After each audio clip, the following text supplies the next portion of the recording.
Alunos do nono ano, um grande abraço, professor Vanks na área, para resolver os exercícios de física da sua apostila, página número 35.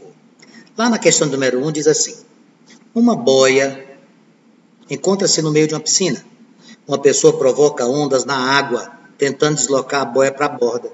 De acordo com o que você estudou, explique o que acontecerá. Amigos, primeira coisa que eu quero que você lembre das nossas aulas é que onda transporta o quê? Somente energia. Essa boia não vai chegar lá na borda da piscina. O movimento dessa boia vai ser qual? Para cima e para baixo. Ela vai para cima, vai para baixo. Portanto, o nosso querido amigo que ficar na beira da piscina, jogando essa água, ela não vai conseguir chegar. Onda transporta somente energia. O movimento dessa boia vai ser ascendente e descendente. Tudo bem? Vamos para a questão 2? De acordo com a teoria ondulatória, analisa as afirmações a seguir. A velocidade da onda emitida por uma fonte depende do meio de propagação. Isso é certo? Muito certo. A luz, por exemplo, no ar ela tem uma velocidade, no interior da água ela tem outra velocidade. 2. Uma onda é uma perturbação que sempre necessita de um meio material para se propagar. Depende. Se a onda for mecânica, ela precisa de um meio físico. Ela precisa do estado sólido, ela precisa do estado líquido, ou ela precisa do estado gasoso. Agora, se essa onda for eletromagnética, como é o caso da luz, ela pode se propagar em qualquer uma dessas que eu citei, inclusive aonde? Inclusive, Mariazinha, no vácuo. O que permite nos afirmar que esse item 2, uma onda é uma perturbação que sempre necessita, esse sempre matou tudo. Isso aqui é falso. Número 3, o som é uma onda, natureza eletromagnética, também é falso. Som tem natureza mecânica. Na questão de número 2, só temos o item 1 verdadeiro. Resposta, letra A.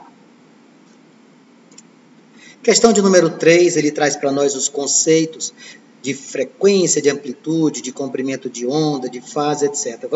Vamos tentar lembrar o que a gente estudou para que a gente possa se situar. Primeiro item.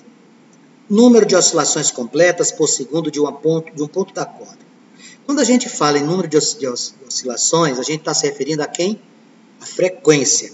Quando a gente fala do tempo necessário para concluir uma oscilação, a gente fala do período. Então, esse número 1 aqui seria frequência. É dado em quê? A unidade? Hertz. 2. Duração de uma oscilação completa de um ponto da corda. O tempo para completar uma rotação, uma oscilação completa, chama-se período, e a sua unidade é dada em segundo. Próximo item. Distância que a onda percorre durante uma oscilação completa. É o comprimento de onda. Comprimento de onda, essa letra grega aqui que a gente chama de lambda, é dado em metro. E por último, o deslocamento máximo do ponto da corda, quando você observa a ascender e descer, na ascendente e na descendente, você chama isso de amplitude e também é dado em metros. Procure uma opção que diga frequência, período, comprimento de onda e amplitude. Resposta seria a letra E, Mariazinha. Resposta a letra E. Vamos para a questão de número 4? Não tem a 4. Eu vou passar aqui a minha apostila, lá para a página número 37, o Agora é com você, ele traz um texto, ele fala assim, ó, o ouvido humano é responsável pelo nosso sentido auditivo. Lembre-se que nós não captamos todos os sons, a gente não ouve tudo que quer. A frequência de som que nós conseguimos ouvir, a frequência audível, vai de 20 Hz a 20 mil Hz. Vanks, eu não estou lembrando disso. Vai na apostila e lê, Mariazinha. Não é período de férias, não, tem que estudar. O ouvido humano é responsável pelo nosso sentido auditivo. Tá, o que ele quer? Aí ele diz assim, ele distingue altura, distingue som em 3 qualidades. Altura, intensidade e timbre. A altura permite diferenciar som graves de agudos, dependendo somente da frequência. Assinale a alternativa que completa as lacunas da frase a seguir. Podemos afirmar que o som será mais espaço, quanto mais... Bom, o som será mais agudo quanto maior a nossa frequência. É assim, amigos, ó. Som agudo, frequência alta. Som grave, frequência baixa. Resposta aqui da questão número 1 seria a letra C, agudo e maior. Vamos para a questão número 2, da PUC do Rio Grande do Sul. Diz assim: nossos sentidos percebem de forma distinta características das ondas sonoras, como frequência, timbre e amplitude. Observações em laboratório com auxílio de um gerador de áudio permitem verificar o comportamento dessas características em tela de vídeo e confrontá-las com nossa percepção. Após atenta observação, é correto concluir que as características que determinam a altura do som, vamos anotando aqui para a gente saber o que é que ele quer. Ele se refere à altura, se refere à intensidade do som. Bom, a altura e a intensidade. Essa questão caiu no vestibular da PUC do Rio Grande do Sul. Quando eu falo em altura, muitas vezes a gente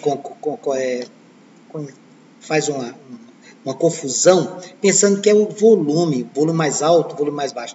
E não tem nada a ver, amigos. A altura tem a ver se o som é grave ou se o som é agudo. E para eu saber se o som é grave ou o som é agudo, eu me preocupo em ver quem? A frequência. E a intensidade sonora, Banks? A intensidade sonora, isso sim, decibel, que a gente tem um limite para ouvir, senão a gente vai literalmente comprometer o nosso sistema auditivo. Isso aqui tem a ver com a amplitude. Tá? Então a resposta, frequência e amplitude, eu vou encontrar na letra B. Continuando a nossa apostila, na questão de número 3 e número 4, essa questão caiu no Enem, questão de número 3. Vamos lá, ver o que é que o nosso Exame Nacional do Ensino Médio cobrou. Ao ouvir uma flauta e um piano emitindo a mesma nota musical, consegue-se distinguir esses instrumentos um do outro. Meus amigos, quem faz isso? Bora, me ajuda. Quem faz a distinção dos sons, consegue perceber qual é a fonte sonora, é o timbre. Aí ele continua. Essa diferenciação se deve principalmente a letra A, intensidade sonora? Não. Potência sonora? Não. Diferente velocidade de propagação? Não. Timbre do som que faz com que os formatos das ondas de cada instrumento sejam diferentes? Essa é a resposta. Quem consegue definir fontes distintas de sonoridade é a característica do som denominada timbre. Temos mais uma questão aqui da Universidade Estadual da Paraíba. E ela diz assim, ó, escreva VOF. Um clarinete e uma flauta estão emitindo sons de mesma altura, sendo a amplitude de som do clarinete maior que a do som da flauta. Considere uma pessoa situada à mesma distância. Analise e coloque VOF nas questões. Vamos lá. O som de maior intensidade será o de maior amplitude. Certo. A intensidade tem a ver com amplitude. Os dois instrumentos estão emitindo a mesma nota. Sim, só que a gente consegue, através do timbre, detectar as diferenças. Letra C. As somas das ondas emitidas pelos dois instrumentos são iguais. Não, as somas das ondas são diferentes. D. A pessoa em condições normais perceberá sons de timbres diferentes emitidos por eles. Então, a nossa sequência seria verdadeiro, verdadeiro, falso, verdadeiro. Com isso, a gente fecha essa sequência. Eu quero que você refaça os exercícios e lembre-se, vamos ficar bem. Fica com Deus. Abraço.